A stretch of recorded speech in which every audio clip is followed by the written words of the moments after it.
tonight, at your service. I think what we've lost a little bit is the human touch. Vancouver Airport announces changes it says will stop this from ever happening again. The National. Here is Wendy Mesley. Good evening. Peter is away. A promise tonight from the people who run the Vancouver International Airport. Big changes to help make sure that what happened to Robert Jacansky never happens to anyone else. They include better translation services and signs and more frequent checks on passenger areas.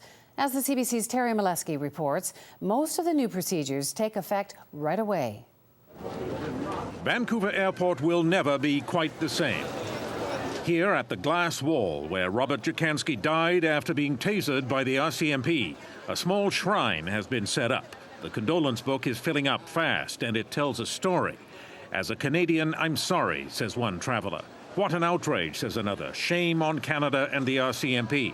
A third calls it a black eye for Canada.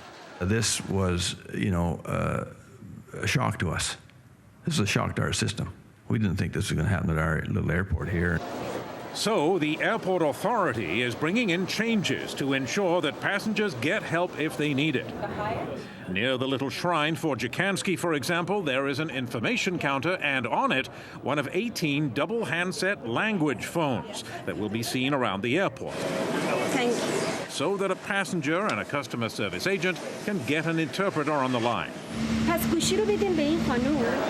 There is also a new screen hanging from the ceiling so that arriving passengers, if they want, can put their names up and anyone waiting knows they've arrived. We have a new service that we've just implemented. The screens went up last week.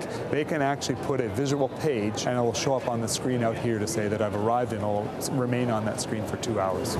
The key thing about these changes is that they are going into effect immediately. Nobody's waiting for an inquest or an inquiry. Help for lost travelers, translators, medical services, they're all supposed to be available now, night and day. That, of course, did not happen with Robert Jacansky, even though airport staff noticed he was in trouble as soon as he landed. They say he was sweating profusely, unresponsive, staring at the ground. He's unconscious. And 10 hours later, after he was tasered, medical help was several minutes away, not inside the airport. That's going to change too. I think what we've lost a little bit is the human touch. The human touch. YVR is trying to get it back, and that seems to be what many travelers hoped for when they wrote in Robert Jacansky's condolence book. As one put it, let's hope we learn from this. Terry Molesky, CBC News at Vancouver Airport.